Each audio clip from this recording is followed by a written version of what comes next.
praktek anestesia sendiri, maksudnya setiap tindakan medis itu mempunyai efek samping dan kita harus tanggulangi efek samping yang akan muncul. Katakanlah ada suatu penyakit contoh di tangan gitu, tetapi pasiennya tidak mungkin saya bius umum karena kelainan penyakit lain lah, sehingga saya bius blok saraf tepi di sarafnya saja sehingga cuma tangannya aja nih yang terblok. Yang mau tindakan aja. Betul. Jadi kalau ditanya apakah bisa misalnya di tengah-tengah bius itu, saya terbangun.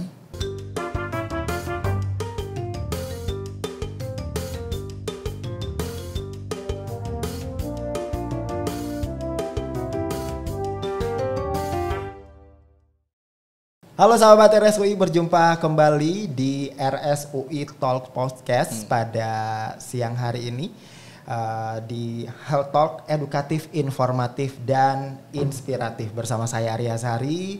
Pada kali ini kita akan membahas tentang operasi aman, nyaman, dan bebas nyeri di Rumah Sakit Universitas Indonesia. Pada kesempatan ini kita akan berbincang dengan salah satu dokter spesialis di RSUI. Biasanya orang taunya atau orang awam atau pasien taunya dokter spesialis ini dokter di belakang layar ya. Nah, pada siang hari ini kita akan berbincang dengan Dr. Alfian Reza Muhammad, SPANTI, seorang dokter spesialis anestesiologi dan terapi intensif di Rumah Sakit Universitas Indonesia. Dokter spesialis anestesi ini biasanya kalau orang awam itu menyebutnya sebagai dokter bius. Nah, di depan saya sudah ada. Halo, selamat siang dok, apa kabar hari ini? Selamat siang Mas Ari, alhamdulillah hari ini kabar baik. Akhirnya saya keluar ya dari belakang layar ya. Iya, akhirnya muncullah di permukaan di depan sahabat RSUI ya. Nah dokter, tadi gimana kabarnya? Masih alhamdulillah baik ya? Masih tadi baik, habis dari poli atau habis dari ruang operasi dok? Ya hari ini ada beberapa operasi sama saya selesai dari poliklinik tadi. Tapi ya ini lihat nih ya, kita matanya salah turun. Satu ciri khas dari anestesi ya, matanya ngantuk. Tapi saya nggak capek untuk datang podcast ya dong. Untuk menyapa sahabat RSUI ya. Halo sahabat RSUI semua. Baik, nah sedikit membacakan profil singkat tentang Dr. Alfian. Jadi Dr. Alfian lulusan spesialis anestesiologi dan terapi intensif, lulusan dari Fakultas Kedokteran Universitas Indonesia, dan juga tergabung di ini organisasi ya dok, ya. Perdatin Jaya Jakarta Timur. Jakarta Pusat ya? Oh Jakarta Pusat. Jakarta Pusat dan Jakarta Timur ya, kan dekat ya dok? Dekat ya, cuman Matraman sama Salemba. Iya perbatasannya kan di situ ya. Emang bisa gitu kita itu operasi, ini saya kan sebagai orang awam nih biasanya kalau mau operasi kadang dok boleh nggak sih nggak usah operasi dok, karena bayangan kita nih sebagai orang awam pasti kalau operasi itu nyeri, takut ini dok nggak bangun lagi gitu kalau setelah lagi operasi. Emang bisa kita ngerasain sebagai pasien itu nggak nyeri pada saat operasi? Oke. Oh ini sering sekali ya kalau kita ketemu pasien gitu ya. Emang boleh gitu kan? Emang boleh. Jadi ada hal yang ternyata di masyarakat kita itu masih terbentuk stigma bahwa operasi itu pasti sakit gitu ya. Kemudian yang terkait dengan bius umum, bius total kalau kita bilang ya. Bius total itu seperti takut gitu ya, nggak bangun lagi ya gitu ya. Justru memang mungkin benar tadi kata Mas Ari, saya harus sesekali keluar dari balik layar gitu ya untuk memberikan edukasi bahwa ternyata untuk prosedur-prosedur anestesi gitu ya dan itu sangat memperhatikan unsur safety di situ gitu ya. Jadi kan kalau kita masyarakat banyak tanya selain itu ada bisa nggak saya tiba-tiba di tengah kebangun gitu kan. Nah nanti tuh mungkin kita ada bahasannya juga ya setelah ini. Betul. Nah jadi ternyata hal-hal seperti itu banyak yang perlu dijawab dan apalagi di RSUI ini gitu ya. Kalau teman-teman semua berobat ke sini bukan dalam arti saya doain kalian operasi dong, enggak. Cuman ketika kita menghadapi operasi, maka ada suatu prosedur mirip dengan kalau misalnya penerbangan lah, pilot ya katakanlah ya. Pilot itu punya safety checklistnya yang banyak gitu.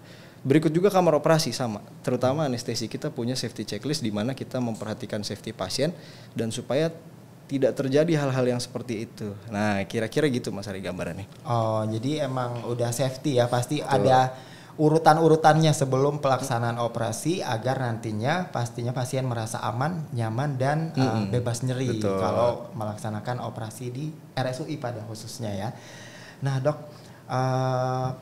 selain itu kan tadi termasuk anestesi itu kan ada rangkaian-rangkaiannya. Nah biasanya itu bisa untuk menghindari nyerinya tadi itu, makanya itu sebelum itu ada namanya pra-anestesia, di mana pasien itu berkonsultasi dengan dokter terlebih dahulu sebelum jadwal operasinya. Ya. Nah itu tujuannya buat apa dok? Kenapa harus ada pra-anestesi itu? Ya betul. Jadi kalau sebagai informasi umum ya, bahwa ketika kita menjadwalkan suatu operasi, katakan ada suatu penyakit yang kita perlu tindakan, maka kalau di anestesi sendiri itu ada suatu pertemuan konsultasi ya, yang khusus kita persiapkan. Yang tadi Mas Ari bilang namanya konsultasi pra-anestesia. Kita sebut sebagai konsultasi pra-anestesia karena pada periode itu saya ketemu dengan pasien umumnya untuk menilai 3 hal. Jadi risiko terkait bedah, artinya penyakitnya apa, tindakannya apa gitu ya, dan risiko apa yang terkait sama tindakan itu. Kemudian yang kedua adalah terkait pasien, artinya pasien punya penyakit apa nih sebelumnya. Misalnya pasien punya sakit gula ya, diabetes gitu ya, atau sakit darah tinggi, maka kan kita harus optimalkan dulu, misalnya seperti itu. Terus yang ketiga adalah terkait bius, gitu, terkait anestesia. Karena dalam praktek anestesia sendiri, maksudnya setiap tindakan medis itu mempunyai efek samping dan kita harus tanggulangi efek samping yang akan muncul. Jadi di situ pentingnya konsultasi pra anestesia itu ya, dan itu salah satu keunggulannya di RSUI adalah dilakukan secara tim. Jadi ketika misalnya saya menemukan masalah pra anestesi, saya dengan mudah gitu konsul ke teman sejawat yang lain, katakanlah penyakit dalam. Tolong pasien ini diperbaiki dulu kondisinya, katakanlah gulanya lah, tensinya segala macam, itu dengan mudah kita perbaiki di sini karena salah satu keunggulannya kan kita bekerja dengan tim ya. Betul. Gitu. Itulah biasanya kadang nggak langsung ya dok. Jadi misalnya sebelum operasi, sebelum tindakan. Makanya kadang aku tuh taunya ada pasien yang misalnya dia udah dijadwalin nih operasi misalnya hari besok nih. 1 hari sebelumnya contoh ketemu dengan dokter anestesi ya. Nah ternyata dokter anestesi tadi yang dokter bilang ditemukan suatu kondisi yang harus misalnya ke dokter spesialis lain lagi dulu sebelumnya untuk diperbaiki dulu agar nanti pasiennya ini pada saat tindakan operasinya itu tadi ya nyaman dan aman dan tidak merasakan nyeri. Kondisinya optimal sebelum operasi gitu ya. Jadi pun nanti setelah konsultasi pra anestesia itu, jadi hal yang dihasilkan setelah konsul itu ya, setelah ketemu di poliklinik dengan tim anestesi, satu biusnya bagaimana, tekniknya bagaimana, kemudian kira-kira akibat tindakan itu nyerinya seberapa besar gitu, sehingga sesudah operasi saya mau pakai apa nih penghilang nyerinya gitu. Nah kemudian yang ketiga adalah terkait kondisi pasien, pengobatan pasien penyakit-penyakit yang lain misalnya dia punya, nah itu tetap dilanjutkan. Seperti itu sih kira-kira Mas Ari gambarannya. Nah jadi sahabat RSUI, jadi nggak perlu khawatir kalau mau operasi di RSUI. Selain nakesnya sudah berkompeten pasti di bidangnya, jadi nggak perlu khawatir, kita sudah banyak, bahkan kita ini meskipun masih tipe B tapi kita sudah banyak sekali dokter-dokter yang subspesialis di atasnya, spesialis lah ibaratnya kalau subspesialis itu ya dok ya. Nah dok, anestesi itu kan ada berbagai macam, mungkin boleh dijelaskan dikit macam-macam pembiusan itu seperti apa? Oke, dari tindakan anestesi ini saya mau cerita sedikit mengenai kalau kita menghadapi operasi maka saya bius dengan berbagai teknik apa aja gitu ya. Yang biasa kami lakukan tersedia di sini dan insya Allah peralatannya juga mumpuni gitu ya. Kita bisa melakukan bius umum. Kemudian kita sebut kalau orang awam ada bius separuh badan ya. Misalnya untuk orang melahirkan atau operasi kaki kita sebut anestesi spinal. Yang tadi bahasa masyarakatnya adalah bius paruh badan. Nah betul. Terus kemudian kita juga bisa blok regional. Katakanlah ada suatu penyakit contoh di tangan gitu. Tetapi pasiennya tidak mungkin saya bius umum karena kelainan penyakit lain lah. Sehingga saya bius blok saraf tepi di sarafnya saja sehingga cuma tangannya aja nih yang terblok. Yang mau tindakan aja. Betul. Ya dok. Oh itu namanya blok apa tadi dok? Blok regional. Blok regional. Kalau umum itu berarti secara keseluruhan ya? Betul. Atau kita sebut bius tidur ya kalau. Oh iya bius tidur. Anestesi umum kita sebut. Oke, kemudian selain tindakan-tindakan bius itu, maka selama operasi gitu ya kita pantau pemantauan plus sesudah operasinya kita juga punya pelayanan ICU. Jadi kalau kita mau bicara pelayanan anestesi ada apa di RSUI gitu ya. Dan alhamdulillah RSUI ini tadi Mas Ari udah bilang kita tipe B tapi tipe B ekstra nih kalau saya bilang. Oh, tipe B ekstra ya. Tipe B ekstra B karena plus. B plus ya. B plus hampir amin lah enggak gitu ya. Emang kuliah gitu ya. Jadi kita punya di bagian anestesi sendiri gitu ya. Sudah ada bidang subspesialistik yang kita sudah mulai jalan. Jadi apa aja diantaranya adalah satu pelayanan ICU ya, terapi intensif. Kemudian yang kedua adalah operasinya bedah jantung sudah bisa ya. Bedah toraks kardiovaskular. Bedah toraks kardiovaskular kita sudah bisa melakukan bypass pembuluh darah koroner. Wah, itu keren bisa. Ya. Kemudian di sini sudah ada subbagian nyeri. Nyeri. Jadi nyeri itu bukan cuma terkait operasi ya. Jadi ada nyeri yang lain, katakanlah pasiennya punya let's say penyakit kanker atau punya low back pain ya, sakit pinggang, itu bisa dilakukan tata laksana nyeri di sini gitu. Nah tadi kan ada yang bagian nyeri tuh dok. Kebetulan juga nih kita lagi bahas tentang operasi aman, nyaman dan bebas nyeri di RSUI. Menarik nih. Nah yang dimaksud dari bebas nyeri ini apakah benar-benar misalnya nih saya contoh misalnya mau operasi benar-benar nggak merasakan sama sekali, atau nanti aku tuh kadang takut misalnya nih tiba-tiba di tengah operasi terbangun atau tiba-tiba merasakan nyeri di tengah-tengah operasi nih, apakah itu bisa terjadi atau gimana dok? Oke. Nah ini juga ternyata banyak pertanyaan seperti ini ya. Iya banyak. Ini kita kumpulin pertanyaan dari sahabat RSUI netizen biasa di DM di Instagram kita. Ini ada 1000 pertanyaan dok. Jadi ini kita sampai malam. Wah sampai malam ya. Oke, jadi kalau kita bicara tentang tata laksana nyeri, maksudnya terkait operasi ya nih. Terkait operasi yang pertama adalah, jadi yang perlu kita tahu setiap tindakan operasi mungkin menyebabkan adanya luka, bener ya? Betul, adanya karena luka, dibuka. Adanya luka dan luka itu biasanya menyebabkan nyeri. Nah, salah satu tugasnya anestesi di sini adalah membuat kondisi luka itu ya di pasien itu boleh kita bilang nyaman. Jadi kadarnya nyaman. Nah, terus kalau nyaman itu apakah nyerinya 0? Enggak kan? Betul. Jadi itu dia yang kita perlu tahu, bahwa katakanlah saya gambarkan skala nyeri 0 sampai 10 misalnya. 0 sampai 10. 10 tuh sakit banget. 0 banget. itu tidak sakit sama sekali, sehat lah pasiennya. Jadi ketika kita ada tindakan operasi, rata-rata operasi sedang sampai operasi besar tuh mungkin 7 sampai 10 gitu skala nyerinya ya. Tetapi kita tekan sebisa mungkin sampai kadar terendah yang bisa berapa? Rendah gitu ya. Mungkin bisa 2 gitu wow. ya. Jadi boleh dibilang kalau kita kuantifikasi begitu pakai angka, kira-kira adalah sampai pasien taraf bisa istirahat dengan nyaman dan membantu pemulihan. Gitu ya. Dan itu sudah banyak dilakukan di sini. Salah satunya misalnya kalau mungkin teman-teman yang lain pernah dengar ya, ada suatu SC operasi sesar, metode ERAX gitu yang pernah dengar gitu ya. Lahiran ya. Betul, yang buat lahiran gitu. Dan itu sudah ternyata ketika itu populer di luar, kita sudah lakukan di sini gitu. Iya, RSUI kan emang udah selalu up to date ya pelayanannya. Dan itu ternyata sudah kita lakukan di sini gitu ya.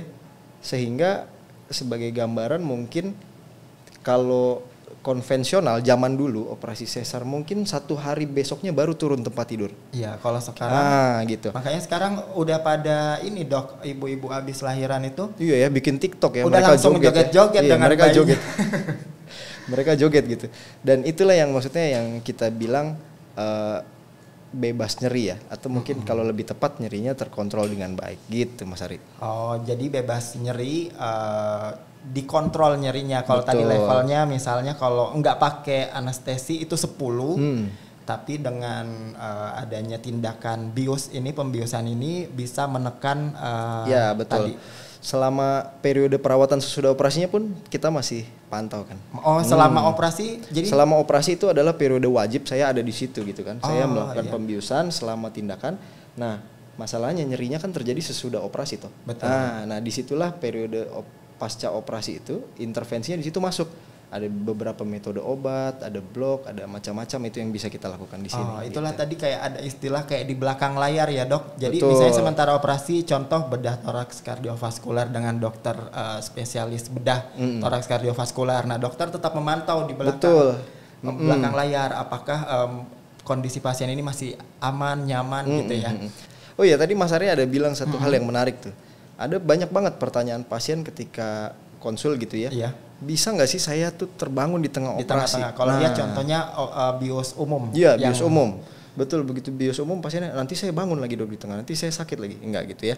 Jadi saya mau kasih tahu bahwa selama prosedur anestesi, jadi saat saya mulai bius gitu ya, saat saya mulai bius masuk ke dalam proses bius umum, nah sepanjang operasi itu, jadi bius itu terus berlangsung dipertahankan selama tindakan. Jadi katakanlah misalnya let's say tindakannya 2 jam Estimasi, ya, saya biusnya misalnya 2 jam. estimasi 2 Ya. jam berarti dokter siapin biosnya itu untuk durasi 2 Betul, jam tersebut. artinya durasi bius itu adalah mengikuti durasi operasinya toh. Iya, Gitu. iya, Jadi iya. itu yang banyak ternyata simpang siur ya di luar sana ya. Jadi pertanyaannya seperti itu.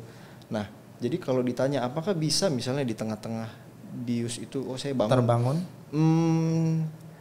rasanya enggak ya. Karena kan kita menjaga kedalaman.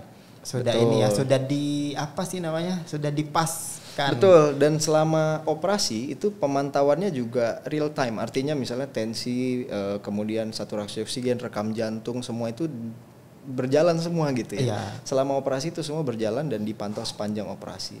Nah, nanti begitu bangun ketika obat bius di stop, barulah di situ pasien mulai kembali gitu sadarnya Kembali, gitu tapi ya. dikit-dikit kembalinya ya. Maksudnya Ya, pulihnya bertahap lah kita bertahap, sebut. ya.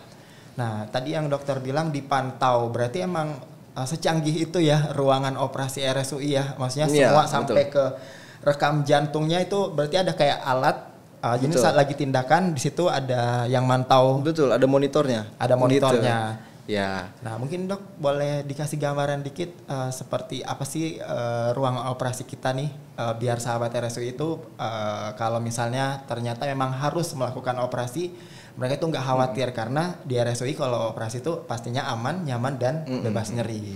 Oke, jadi gambaran umum kamar operasi di RSUI itu kalau saya bilang lengkap ya, lengkap. Jadi yang pertama kalau dari segi perlengkapan saya khususnya anestesi, kita punya mesin yang cukup canggih ya, high end, keluarannya juga baru tuh dan termaintain dengan baik, terkalibrasi. Kemudian monitoring yang kita punya meliputi monitoring standar, tuh tensi, kemudian saturasi oksigen ya, rekam jantung, sampai kepada monitoring yang invasif saya sebutnya. Jadi invasif tuh contoh kalau tensi biasa Mas Ari kan di lengan ya. Ya, di sini yang biasa. Kalau untuk prosedur invasif contohnya ketika kita tadi bedah jantung gitu.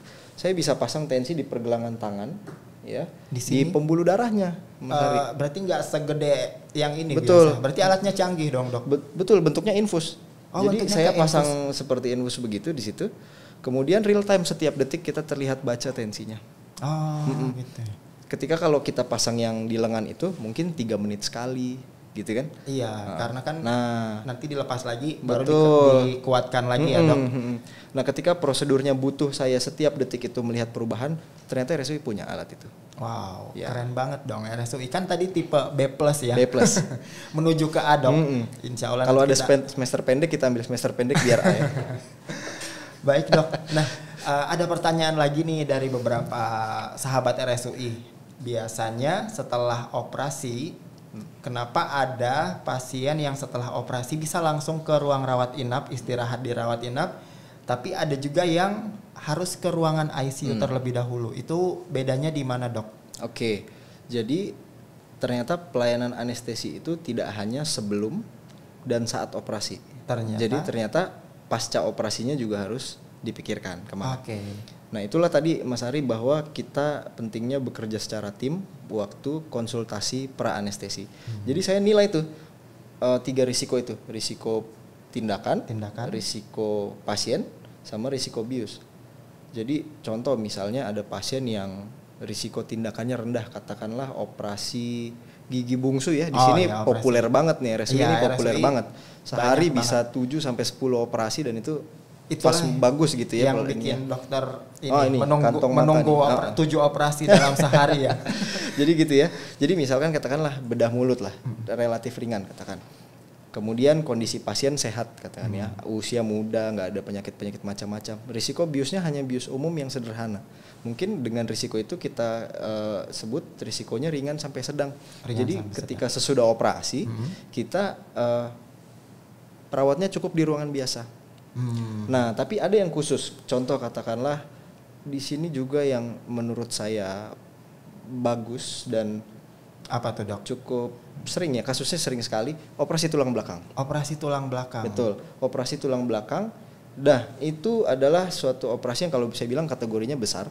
Nah, biasanya pasiennya juga sudah ada penyakit sesuatu. Katakanlah kan namanya sakit pinggang ya. Sakit pinggang itu kan orang tua tuh, gitu kan.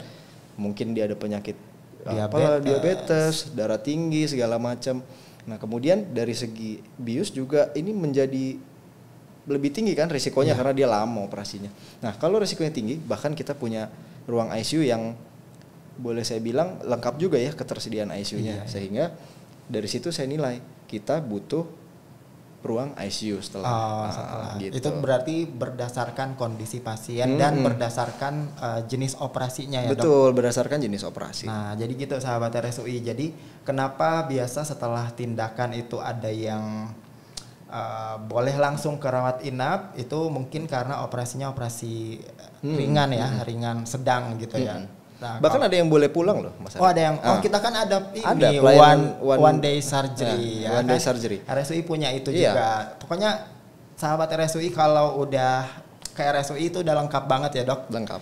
Bahkan tadi Dokter Alfian juga bilang selama operasi juga akan tetap dijagain kok sama Dokter Alfian ya. Betul. Untuk menjaga itu tadi suasana nyamannya pasien. Jadi nggak ditinggalin begitu aja, misalnya setelah udah sebelum operasi udah ketemu ya udah operasi dengan dokter spesialis lain, tapi Dokter Alfian tetap ada di situ menemani. Betul.